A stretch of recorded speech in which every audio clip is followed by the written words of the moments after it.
Hello అండి. శ్రీలంకలోని candy నుంచి ఒక 120 కిలోమీటర్ డిస్టెన్స్‌లా మనకి హనుమంతుడు అనేది శ్రీలంకలో స్టార్టింగ్‌లో అడుగుపెట్టిన ప్లేస్ అండి ఈ టెంపులు. చాలా పవిత్రమైన టెంపుల్ ఉంది. ఇది కింది నుంచి దాదాపు ఒక 3500 నుంచి 4000 ఫీట్స్ హైట్‌లో ఉందండి యాక్చువల్లీ.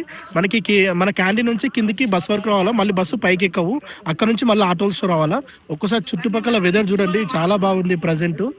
అండ్ ఇదొచ్చేసి వాతావరణం అంటే ఒక్కసారి మబ్బులు చూడండి. చాలా అద్భుతంగా ఉంది. యాక్చువల్లీ లోపల టెంపుల్‌కి వీడియోస్, ఫోటోస్ తీయడానికి ఆప్షన్ లేదు.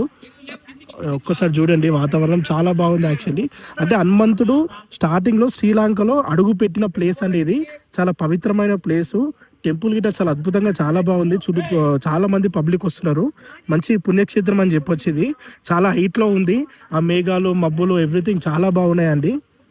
ఇది శ్రీలంకలో మోస్ట్ ఆఫ్ ఫేమస్ టెంపుల్ ఇది. హనుమంతుడు టెంపుల్ ఇది. స్టార్టింగ్‌లో అడుగుపెట్టిన ప్లేస్ ఇది ఎగ్జాక్ట్‌గా ఇది లైవ్ ఇక్కడనే. మీరు చూడండి మన శ్రీలంకలోని హనుమంతుడు అడుగుపెట్టిన ప్లేస్‌లో ఇంత హైట్‌లో మనకి లైవ్‌గా ఇట్లా మేఘాలు కనిపిస్తున్నాయి. చాలా హైట్ ఉంది. కింది నుంచి దాదాపు ఒక 3500, 4000 మీటర్స్ హైట్ ఉంటది. అండ్ బస్సులు గిట్ట ఎక్కవు ఇక్కడికి. మీరు ఒక్కసారి చూడొచ్చు. ఆ మేఘాలు అవి లైవ్ మేఘాలండి ఇది. శ్రీలంకలో హిల్స్ లొకేషన్‌లో ఉంటది ఇది.